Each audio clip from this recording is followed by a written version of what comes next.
Здравейте! Намираме се на картинг писта Красна поляна, където ще се опитаме да разрешим един стар спор. Спора между автомобилистите и мотористите. Ще направим едно състезание 3 на 3. Умри! Ще направим едно състезание 3 на 3. 3 мини моторчета, т.е. покет байка, срещу 3 малки колички, тъй наречените картинги. И да видим кой ще финишира първи. Пилот с моторче или пилот с картинг.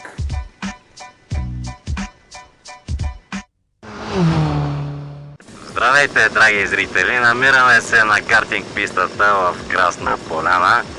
Днес ще наблюдаваме невероятните състезатели от българската висша лига.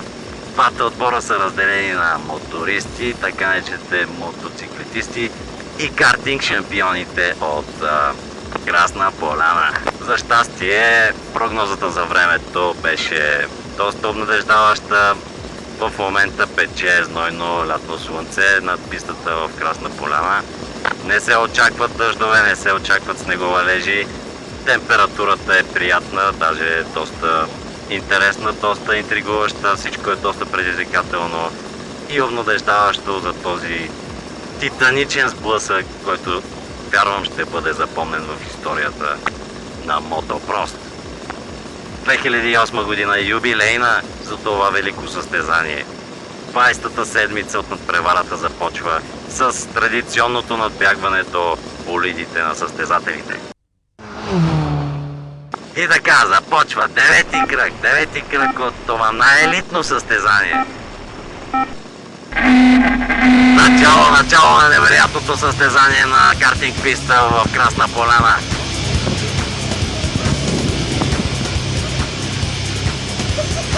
Невероятно, но жабата е изстрелян напред. Състезанието започва. Къпото момченце Найден се вмъква в своя болид. Трудно се събра това момченце в малката машина. Начало излиза жабата от отбора на мотористите. Тази българска родна надежда. Жабата взима преднина. Това ще му даде добър аванс, добра първа крачка към успеха. Ето, жабата води убедително в тези първи секунди на това състезанието. Няма да продължи много дълго, защото скоростите са невероятни. Невероятна бързина демонстрира тук жабата и трабанта. Тук на първия завой опит за изпреварване от страна на Кокера. В неговата кариера има доста спадове, но и високи върхове. Слънцето продължава да грее доста приятно. Забелязват се няколко фенки, които са се скрили.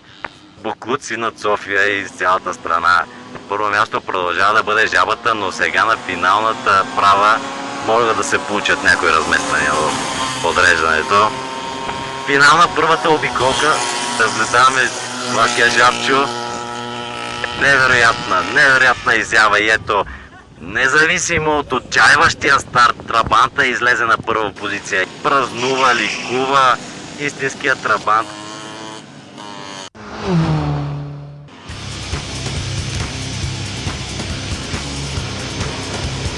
Радост в отбора на картинг шампионите от Красна поляна.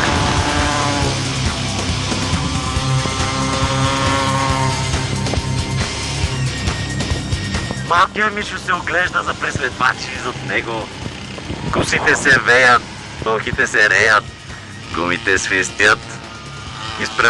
Опит за изпреварване от страна на трабанта. Кокер обаче успява да удържи своята позиция. Тук ключов момент в това състезание. Колизия настъпва, пасък, за щастие без жертви.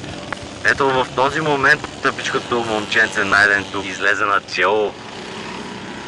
Мисля, че това е малкият Мишо. Той за малко да предизвика колизия в този завой, в резултат на което Найден, тъпичкото момченце Найден тук за малко да излезе извън релси.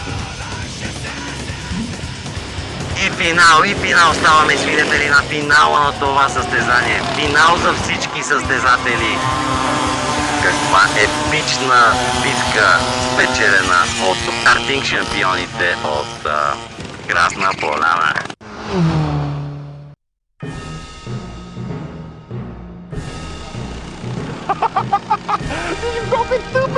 Добрият Трабант. Поздравления за неговия екип и механици, които се постараха да откачат ремаркето от неговата състезателна кола. Независимо от неблагоприятните условия и лошия старт, независимо от дъжда и вихрушката, която се разви над пистата на Мотопрост, Найден за пореден път излезе на чело и задържа първата позиция до края на състезанието. Тук, за съжаление, ставаме свидетели на доста грозни сцени. Неприятно наистина. Грозни сцени. Ставаме свидетели на нелицеприятни гледки, които лично аз бих искал да ви спестя, но това са рисковете на живия ефир. Това са рискованите моменти от нашата напрегната професия. И ето отбора на тъпичкото момче Найден. Дига купата и ликува в този звезден за тях миг. Успя за пореден път да донесе радост в сърцата на своите фенове. Десетилетия напред. Този колосален сблъсък между титаните на скоростите в състезателните спортове ще остане запомнен като най-великата епохална битка на доброто и злото. Аз бях вашия любезен коментатор в този приятен майски следобед. Пожелавам ви приятна вечер и до нови срещи в Мотопрост!